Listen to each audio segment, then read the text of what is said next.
Right. It looks like we are live here. Just always have to check. Give me 1 second. I'm always paranoid when I go live in groups through Zoom that I'm on my profile somehow. So just checking. Okay, cool. So it looks like we are good to go. Hopefully you can hear me okay. So what I wanted to talk to you guys about today is this packaging and pricing thing that we kind of started to touch on yesterday's call. I asked some of you guys if you needed help, and so that's what I am here doing today. So this is specifically for brick and mortar operators, whether you're a trainer, studio owner, that kind of thing. So what is displayed here on the screen is obviously group training based prices, but I'm going to talk about a couple different things here. So this is my recommended setup for really any of your business models, right? So whether you're doing group training or you're doing private training or you're doing semi-private training, this is kind of the setup. Of course, like if you were doing any type of private or semi-private, the prices will be higher. And with group training, the 4 classes a week could be an unlimited. So there's some variability in here, but this is essentially like what I had in my gym, except instead of 2 or 3 classes a week, I had 2 classes a week, 3 classes a week, or unlimited as an option instead of the 4 class a week option. But anyway, so this was my actual packaging and pricing. And you'll notice a couple of things, right? So obviously the longer term that people commit for, the more that they save. So typically the savings as they tier up in terms of commitment is around 5 to 10% per level. So basically you have a 4-month commitment, an 8-month commitment, or a 12-month commitment. And so if you struggle with the idea of just asking people to commit to your program long-term, this is a good conversation to have, because we always think it's going to scare people off, or they're going to say no, or whatever the case may be. But the truth is that if you're just selling classes, or you're selling punch cards, or you're selling these like low-term commitments, or these month-to-months, you're actually not really doing your clients a very good service, because you're not showing them commitment. You're letting them think it's okay to kind of come and go as they please. And so when you set up your structure this way, you're not going to get everyone 100% of the time, but you're going to typically get more committed clients who show up more frequently because they know they are committed longer term. Okay. So this is what I did in my boot camp. Having some type of level of commitment was not a deterrent at all in any way. People never had an issue with it. And I'll mention, in my small town, I was the only one charging these types of prices as well. And I grew faster than really all my competitors, CrossFit gyms, that kind of thing. So this was my pricing structure for group training. Depending where you are, it could be higher, but it probably shouldn't be too much lower than this, just in terms of amount per class. So my kind of goal was that my clients were worth roughly $10 per class. Like if you kind of do the division and break things down. Now, of course, the math would be calculated based on your personal training session. So let's say if people commit for 4 months and your price for 4 months is $80 per session, your price for 8 months is $75 per session, your price for 12 months is $70 per session. So obviously they save as they commit for longer, and then you just do the math, right? So 80 times 2 is, what's your monthly price point, right?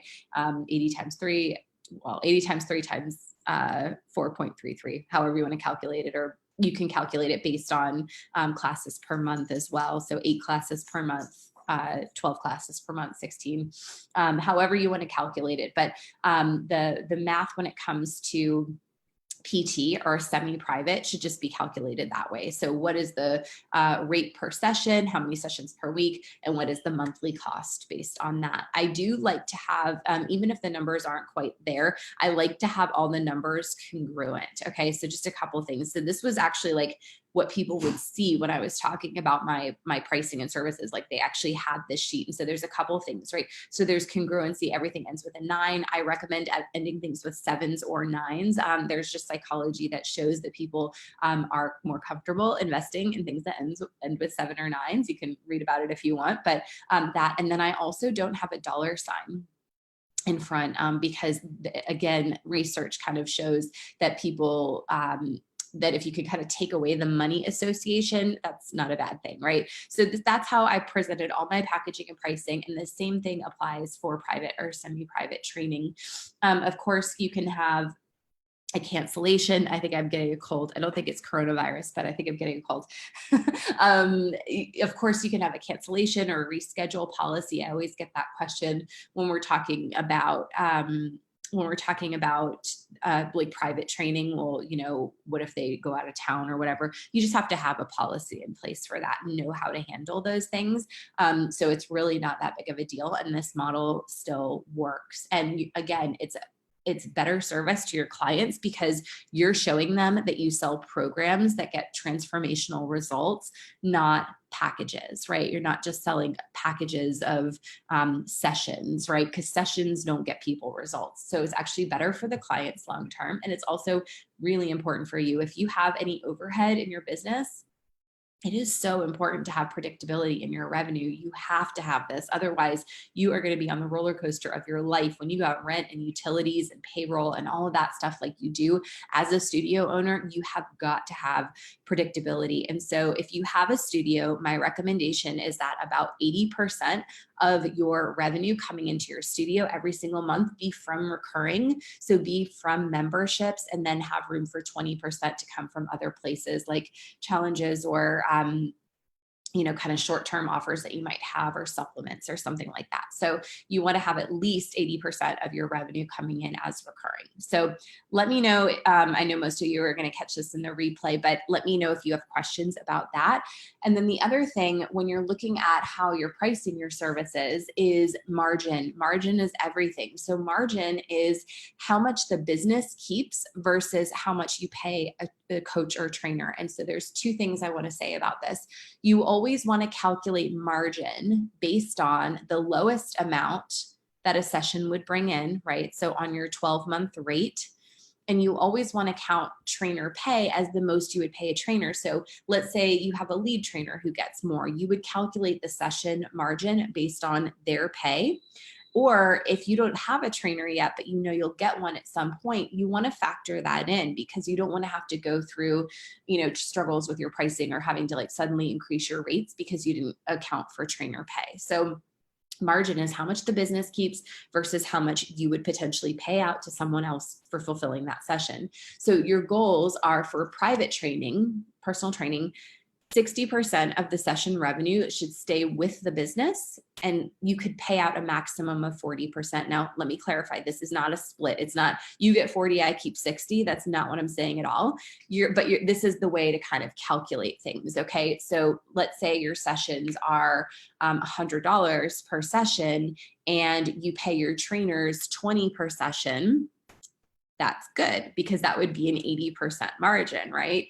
But if you pay your trainers $50 per session, that's not going to work, because that's only a 50% margin. Okay. So again, it's not a split. It's not, I keep this, you get that based on anything. It's just, and really truthfully, I think trainers or coaches should all be paid the same rate, regardless of what type of session. So if they're doing a PT session, if they're leading a boot camp of 25 people, it really should be the same rate of pay. So typical, depending on parts of the country where you live, $20 to $30 an hour is pretty average. I can tell you guys, working in Manhattan at an Equinox, I started at $23 an hour. So I know we always kind of like we want to undercharge our clients and overpay our staff, right? And of course, underpay ourselves as well. So private training goal margin is 60%. Semi-private goal margin is 70%. So semi-private, people define differently. I kind of define it as, like, in my head, 4 to 6 people per session. Other people might say 2 to 4.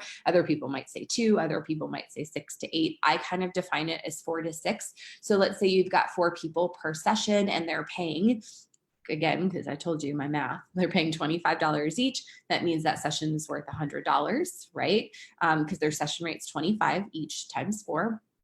then that session value becomes $100. Again, if you're paying your trainer $20, that works because that keeps your margin above that 70%, okay? Group is a little bit harder to calculate. So you kind of have to like know how many people on average are in each session and what your average client is paying per month. And it really is based on averages. So for me, my average client was paying about $10 per session per month. And so my trainer, my lead trainer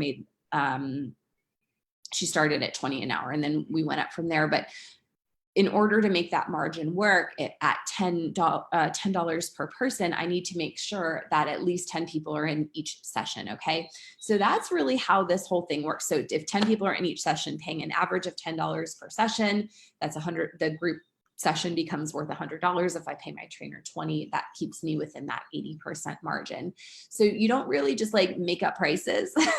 I mean, there's a couple things you consider, right? You consider your local market, what other people are charging, that kind of stuff. Because you don't want to be super crazy high and you also don't want to be super underpriced, but margin is everything because that is what matters ultimately in your business at the end of the day. Because if you go outside of your margin too many times, you're not going to be profitable. You just can't be. And I've seen that over and over again. So that's what I wanted to share with you guys on packaging and pricing. I will upload this little presentation into the group here as soon as I'm done, just so you can kind of see it, copy paste, and you can ask questions based on it. But any questions that you have, just post in this thread and I will definitely get them answered. But hopefully this helps clarify some things for you. And yeah, good stuff. I will look forward to talking again soon. Bye, everyone.